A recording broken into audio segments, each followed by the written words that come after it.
I've always thought of Portugal as a small Spain. Just look at this little piece of land at the end of Europe that is completely surrounded by the ocean or by Spain. It must have the same nature, same architecture, similar language and culture. People probably look alike. Well, none of these statements are actually true. My first reaction once I entered the city of Porto? Wow, so this is Portugal?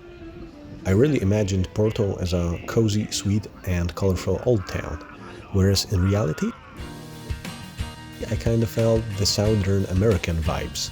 Typical Mexican noise and disorder, chaotic architecture and design with neglected buildings and streets. There is really not much typical beauty here, more like an interesting roughness. You have to switch to enjoying this careless freedom.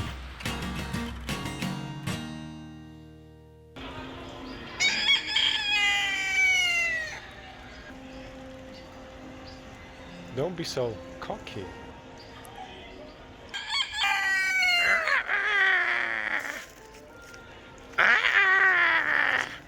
Come on.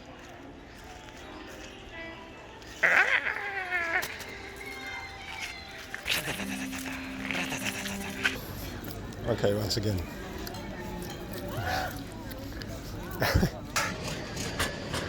One thing I hate Spain and Portugal for is the lack of grocery shops. They are like one every 2 kilometers or more in the city center. Finally, 2 liters. I just bought more just because I don't want to have a situation like this again and I have to walk the whole city. Okay, I don't know what this thing is. And I started drinking it really fast. I drank half of it and it's really hot and I started feeling dizzy and I was, what the fuck have I drank? It was really weird taste.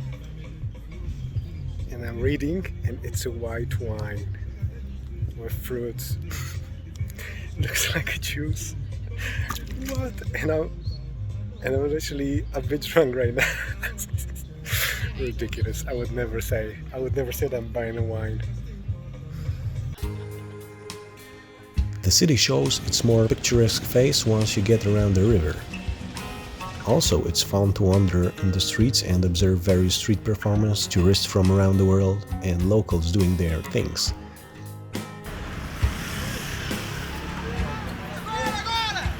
Bang! That's what I'm talking about. You can feel the pulse of the city here. And the effect multiplies once it gets dark.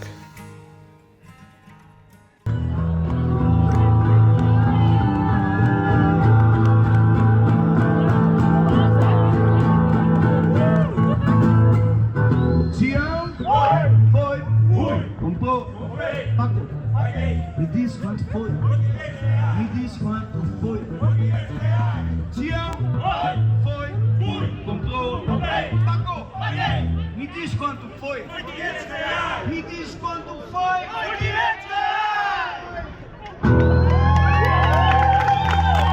Quinteto Barba pra vocês. Obrigado. Spontaneous jam between a couple of artists, street artists and employees of the new restaurant. Awesome! Now a couple of smaller attractions, like this monumental Roman aqueduct near the city of Tomar, which is free to walk on it. As you see, one misstep and you fall down from like 30 meters. No safety lines, no fences, no guards. Nobody cares. It's Portugal. One of the very few architectural gems, the Talha Abbey, and clean and colorful Sintra. It's so much fun to explore tropical gardens around it.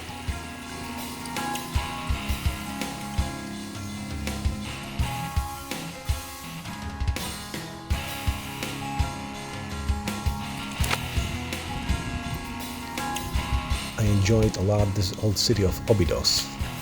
The whole city is basically a castle, as it's surrounded by a high defensive wall, on which you can walk and sightsee the city from above. Very atmospheric place.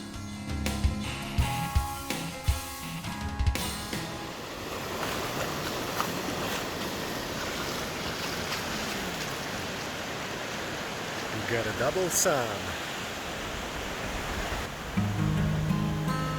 And finally we got to the heart of Portugal, the coast.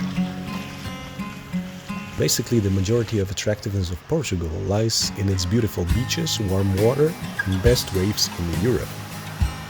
This is Baleal, one of the surfers' paradise on the western coast. Even during Corona time, there was some nightlife there. Go, go, little buddy, go, go! Yeah, that's what I'm talking about.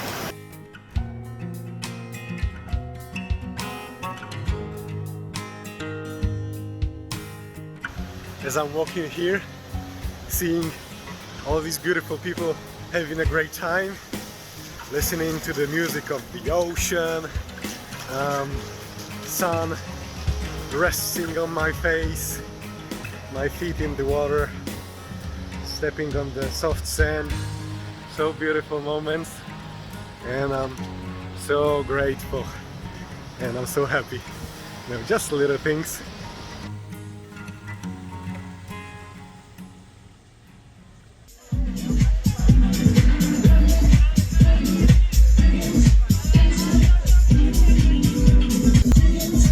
Chilling in the beach bar, got some drink, got some food, pure happiness, and the music is pretty good. The advantage of having a colorful van is that colorful and crazy people approach you. A crew of 3 Portuguese Pokemons basically swallowed me in like a party tornado. Edward, Go on. do we now lick good suck these procedures like you? Yeah. I don't think they would be happy if I showed their faces, though. Oh gosh. Is it in your nose? What the fuck is going on? One guy is fucking sniffing. The girl is... What? I'm peeing and Okay. it's not in my panties. Bravo for you! So, You improved so much! thank you. So you cannot say that I'm on drugs right now. Oh gosh. One guy is sniffing, the other guy is fucking the girl. Oh my god, what the fuck is going on here? That's not my world. Yeah, but it's funny. Oh gosh, my IQ dropped by a few points at that night. But yeah, I believe we all need some sheer dumb fun from time to time, don't we? Lisbon, finally. Overwhelming. So many people, so many streets, so many cars, so many holes in the road. Yep, Lisbon is difficult. Terrible roads and pavements, overwhelming traffic, basically it's impossible to ride a bicycle here. Clouds of fumes, noise, frying sun, not too many beautiful places, and these super intrusive people that want to sell you something all the time. In some places, it's more a pain than a pleasure to sightsee the city. I think I see some curiosity in their eyes. It's even hard to just walk around and look at people, look at different things, because once you just catch an eye contact with some person, there's like 50% chance that this person is gonna think that you want to buy something. So you're gonna be approached and harassed again. So you just basically walk looking at your feet. I can't stand this. Check it out.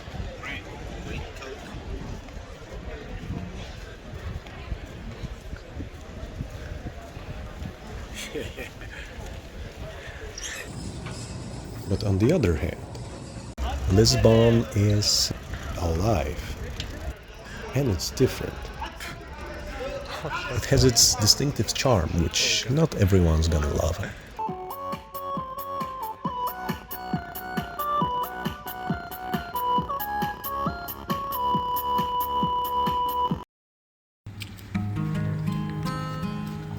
Western coast with its wild waves is a paradise for surfers, but the southern coast is a paradise for tourists.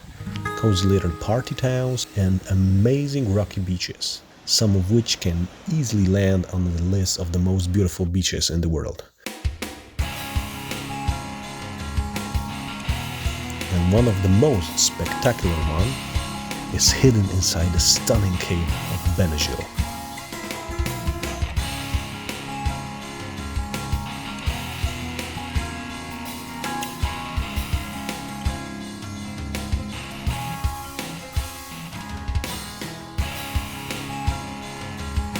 Not getting inside wasn't even an option.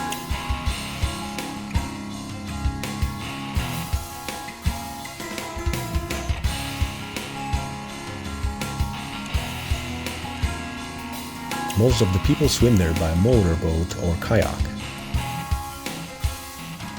But I have arms and legs, right? Okay, waves are terrible, but I'm swimming to the cave. It's one of the absolutely most epic places ever. And as you see, the storm is coming, so I have to be really quick. Okay, only just like 10-minute swim, but the fight with the waves and they basically take you back to the ocean. Jesus Christ, I had a couple of minutes, a couple of moments that I wanted to scream help, because like I was in a little panic. I had not enough air to breathe because I was fighting with the waves. When I was taking the breath, the next wave was covering my face and I was gulping the salty water. Oh god, it was fucking terrible. I hope the way back gonna be better.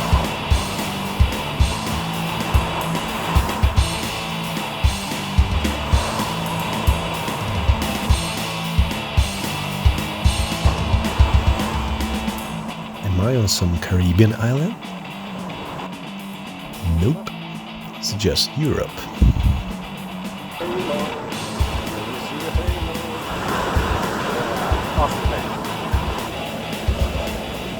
My heart's beating like a machine gun. Oh, it's so stressful. Oh, man. Exhausted. But I made it.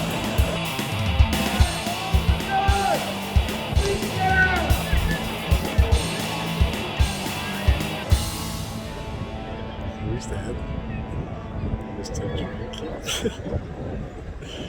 So drunk you barely stand. The place where I have the most positive experience from is the party city of Lagos. Again, thanks to my vivid van, I was noticed and approached by really awesome people who made my next couple of days super colorful. This time, there were no sick drug parties though, just cool time at the beach. Beautiful secret beach among the rocks. So beautiful, so awesome, so warm water. And I met so cool people. They were sitting right there. German and Polish. Yeah, I think I'm gonna try surfing.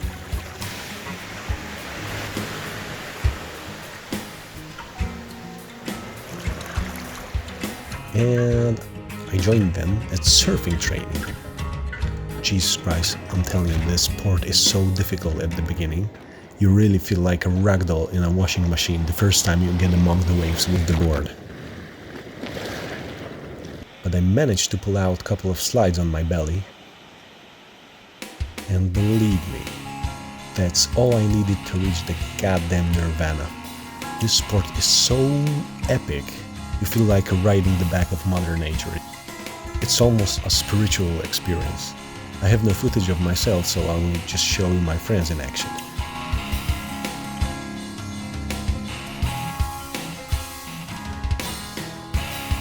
So, what do I think of Portugal? People are rather grumpy and definitely less colorful and less pleasant to be around than their Spanish neighbors. The landscape is rather boring. Only a couple of places in the north and the southern coast offer some solid aesthetic experience, while the cities generally look poor and neglected, with just a couple of exceptions. Oh shit. 3, 2, 1. On one hand, Portugal was a bit of disappointment after Spain, which set the bar really high. But on the other hand, Portugal was the one that introduced surfing to me, and what's the most important, one of the coolest people I've met in my life, I've met them here. So it doesn't matter what Portugal is like, it still has a special place in my heart.